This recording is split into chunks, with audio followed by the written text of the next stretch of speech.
This stuff going on right here is one of the many reasons why Fox bodies get swapped over to carburetor, or even a Holley or an aftermarket. Now this video isn't about carburetor versus EFI. When fuel injection goes wrong, and sometimes it's super hard to find, you might not even know where that's at. One minute it's running good, the next minute you're searching the internet for the fix.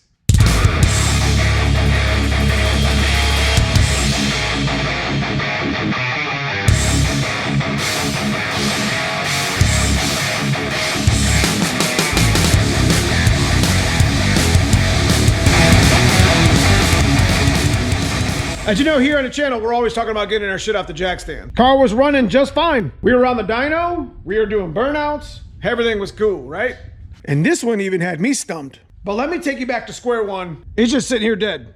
No crank, no fuel. 351 stroked 387 budget build that we've done here on the channel. Factory A9L tuned on a Motes quarter horse chip. We just recently did major upgrades with the Anderson power pipe and the 90mm throttle body, and of course the 1 3/4 headers. And you know we're working actively to do the exhaust on it. The car ran really good, but right before we were about to leave for Florida in the white Turbo Fox body to go compete in a stick shift shootout, and this is where it's been sitting since.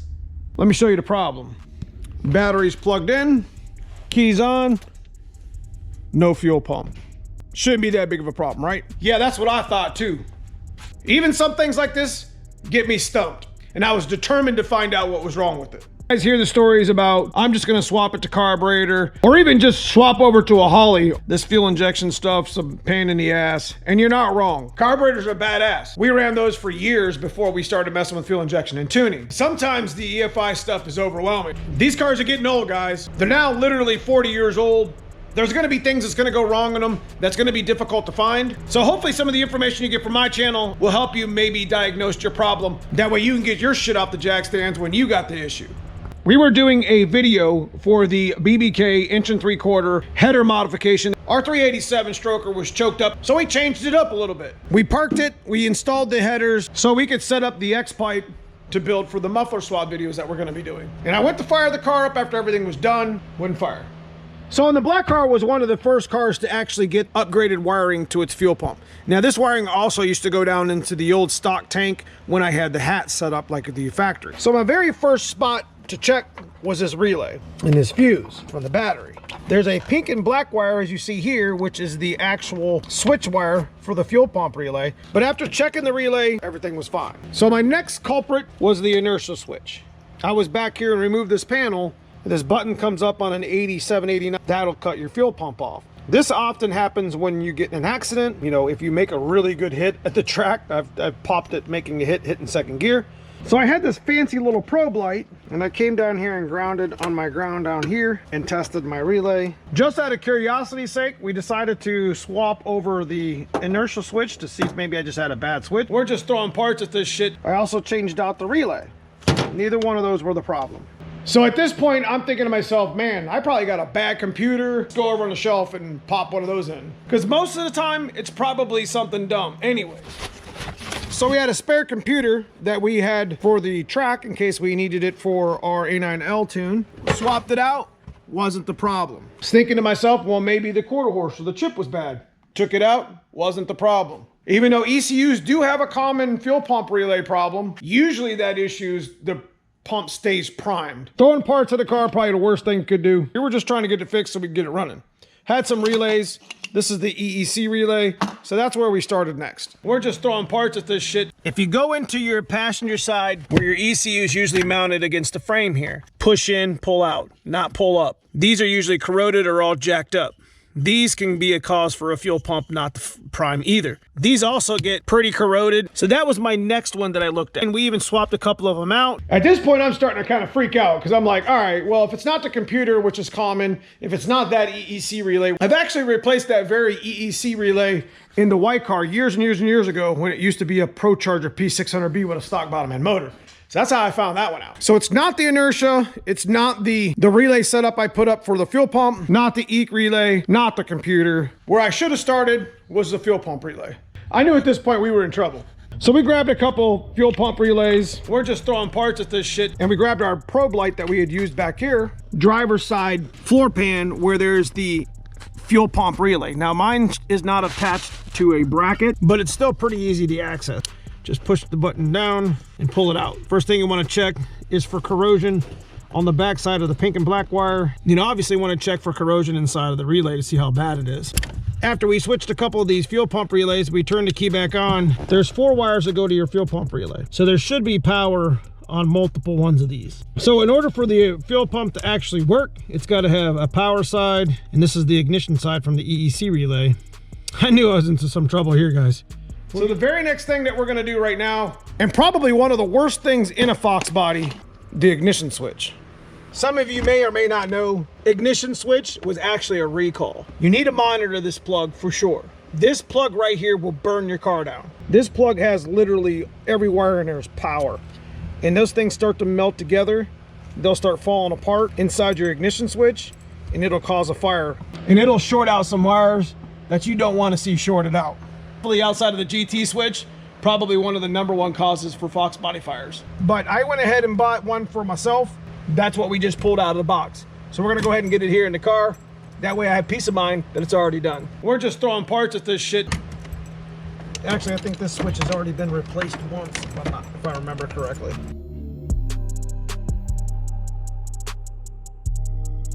But we're gonna put the original Ford Motorcraft one in.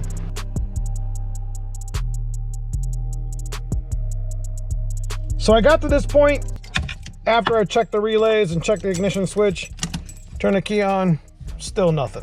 I'm not really sure what's going on. Now I knew I had a real serious problem. So at this point, I was looking at schematics. Veryuseful.com, TMOS has wiring schematics on there for Fox body specific. I also want to make a big thanks to my buddy Dan over at MF Customs, as he sent me a couple EVT manuals, a direct effect of me finding my problem. So it wasn't my fuel pump relay, it wasn't my EEC relay, wasn't the ignition switch, wasn't an ECU, wasn't an inertia switch, which is all part of the fuel pump, energizing fuel pump scenario. The only other thing it could be was what I had feared the most, considering it was a pretty serious wiring problem. But now, after staring at this EVTM that Dan sent me, there was only one wire that could be a culprit to this, and here's how I found it. Pretty much on all Fox body Mustangs, 87 to 91, there's a cluster of fusible links that are found right here on the solenoid. Now in the 92, 93 model, the fuel pump relays over on the engine harness in the passenger side bay. Guys, these Fox body wiring harnesses are just getting old, man. Now consider this car ran perfectly great several weeks ago. So there was no reason for this to even happen, but it sure did. The fuel pump relay is an orange and blue, light blue wire. We knew that one of our fusible links down here, one of the 4 that went into this yellow wire here, see it? Light checker, my little probe here. I put it on ground again. We're getting power here. Let's go down here to these 4 wires, fusible links, and let's find the orange and black wire, which is right here. So does it get it past the fusible link here? It does. Now this threw me for a loop because I almost guaranteed that this was this fusible link here. Why? I don't know. Maybe with age? I don't know. Seemed like it wasn't burnt. And usually when they're messed up, they're real wobbly and junk. So I was like, all right, this is starting to not make any sense at all. Probably one of the harder wires it was for me to diagnose because there's so many different things involved. But I knew for a fact, 87 to 91 body harnesses, that there was a fuel pump wire that ran through the body. See, they ran this fuel pump relay circuit all through the car with the inertia switch in the back and using the computer to ground it out, whatever. Need mind you, I got power past the fusible link. Let's go check it at the cannon plug. So we came back in here and we grounded off our test light. And we knew that this cannon plug right here, orange and blue wire, comes into this. I think this is a 203 plug. That's what Ford called it. There should be power here. The key does not need to be powered here because this orange and blue wire is constant hot anyways. So we probed in here, no power. Had we had power on this side of the plug, but not on this side of the plug, then the issue we had was in the plug itself. So we took this apart, we put some dielectric grease in there. This thing was really kind of stuck together. It probably hasn't been touched in like 40 years. So knowing the fact that we didn't get power to that plug, that orange and light blue wire, which is a constant 12-volt hot for the fuel pump relay setup, was dead in the middle of that harness somewhere that hasn't been touched in like 35 or 40 years. I guess the point I'm trying to make is you never know what's going to go bad. With a little bit of patience and know-how, did a lot of my own research. Like I said, big shout out to Dan Kimbler at MF Customs for helping me out with the EVTMs. That orange and blue wire is dead in the middle of my dash harness somewhere. I'm not going to pull the dash harness out. All we're simply going to do is bypass it. We're getting power past the fusible link, but for some reason, we're not getting power to the kick panel when it comes through the body harness. And this was one problem, Fox body related, that I haven't seen in a long time. And usually when there's a fuel pump problem, it's usually the relay or one of the wires underneath the driver's seat. But this one had me stumped for a couple days. And I had to bring it here to the channel just so you can see. So what we're simply going to do is we're just going to go ahead and snip this orange and blue wire. And we're just going to continue to use this old fusible link for now. And we're just going to connect it right there down by the plug. But we're going to peel this back, like I said, we're going to check it. Now this particular one doesn't look terrible. What I did notice is the wire starting to get kind of hard. I bet you it got corroded somewhere in this dash harness from all the years of use and heat. I bet you it's got a break in it. We're gonna go ahead and extend this wire with the loom through the dash hole right here and reattach it down by the panel. But first we're gonna test our theory. So if I'm correct, I should be able to kind of position this here and turn the key on and it should prime. Go ahead and slot it in there really quick. I'll be damned. These kind of wire gremlins, this is some things that you're just gonna have to deal with. This ignition switch, like I said, this is a real big culprit. This GT switch, another really big culprit. But I would have never seen that coming. It took me a number of hours and some good EVT manual searching to figure out all this relay harness. My other option was to take the whole dash harness out and just gut that wire out. But again, that's a 12 volt hot, so most likely it's just broken in the middle or corroded. Let's get a wire over to the here where I'm gonna snip it and I'm gonna attach it and solder it, and then we'll attach and solder here, kind of tuck it away.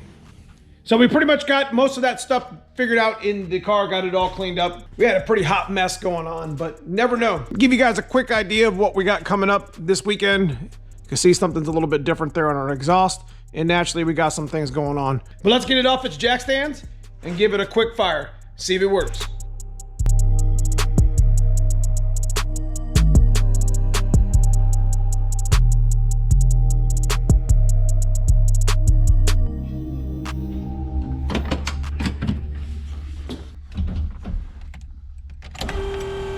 That's a good sign.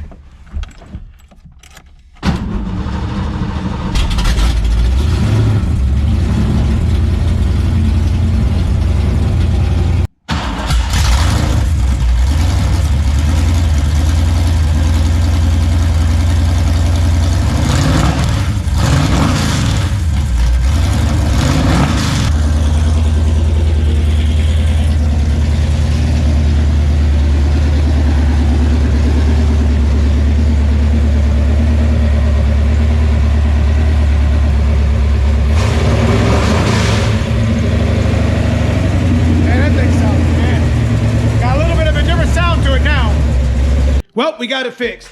And let me tell you what, that was probably one of the worst wiring nightmares that I've had, specifically with the fuel pump relay. There's a lot of things involved here, and there's a lot of wiring, and there's a lot of rerouting. And so hopefully the stuff that I did today in this video will help maybe somebody along the way. Maybe you'll tell somebody that might have the same problem. Hey, there's this video on YouTube. This guy had this fuel pump problem. I enjoy bringing this type of content here to the channel. When it comes to issues with our Fox bodies, when I have issues, I bring them to the channel and let you guys see, and maybe that might help you out along the way. That's pretty much all I got for the video. It's fired up. We're gonna take it for a spin in the next day or so when the weather gets better. Leave me a thumbs up, subscribe to the channel if you haven't already. Check out that join button below, become part of the membership, get exclusive content to the channel. But outside of that, I just appreciate you watching.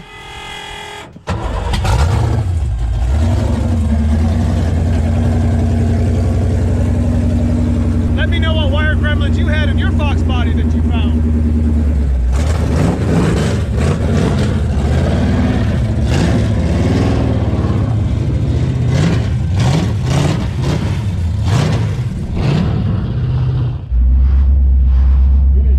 Being a B31 cam, it's not even next to the building.